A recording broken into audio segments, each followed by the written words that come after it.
আসসালামু আলাইকুম রহমতুল্লাহ। সবাই কেমন আছেন? আশা করছি সবাই অনেক বেশি ভালো আছেন।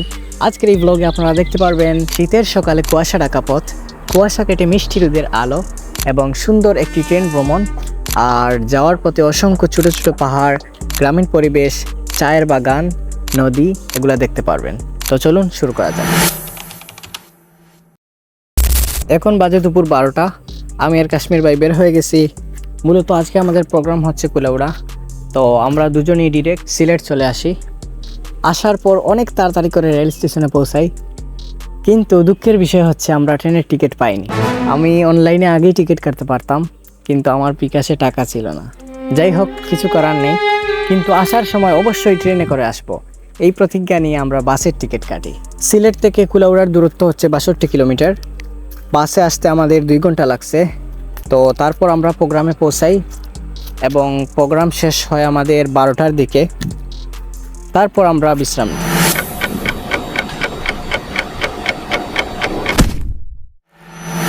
ফজরের সময় নামাজ পড়ে আমরা একটু ঘুরতে বের হই। গাইস, গ্রামীণ পরিবেশ দেখে আমি পুরোই মুগ্ধ। একদিকে কুয়াশা, আরেকদিকে সূর্য উঠতেছে। আসলে গ্রামের মধ্যেই শীতের আসল সৌন্দর্য উপভোগ করা যায়।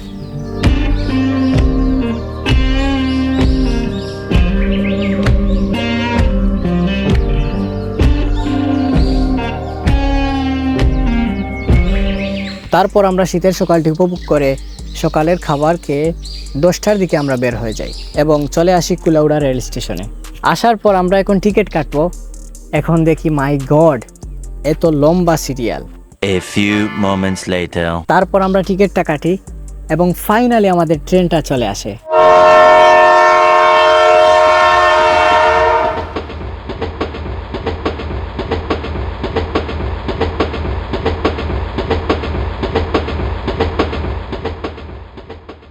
ট্রেনে ওঠার পর গাইস, আমরা অনেক সুন্দর সুন্দর জায়গা দেখতে পারি। গ্রামীণ পরিবেশ, ধান ক্ষেত এবং চায়ের বাগান, এগুলা দেখতে ভালোই লাগছিল।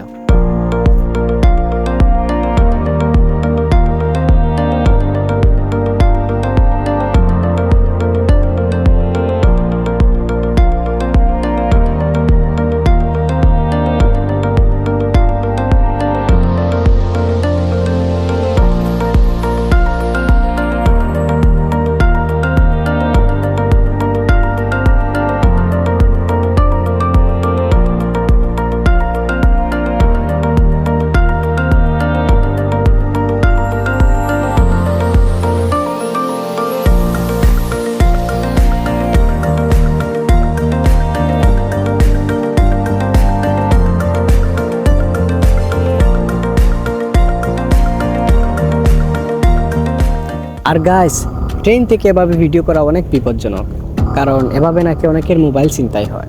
আরেকজন আন্টি আমাকে বলছিলেন, বাবা মোবাইল খুব সাবধানে রাখো, একটু আগে একজনের মোবাইল চুরি হয়েছে। তারপর আমি আর বেশ ভিডিও করিনি। যাই হোক, আমরা নিরাপদে সিলেট পৌঁছে যাই। আর ট্রেনে আসতে আমাদের 1 ঘন্টা লাগছে। তো এই ছিল আজকের ব্লগ। কেমন লাগলো সবাই অবশ্যই কমেন্ট বক্সে জানাবেন।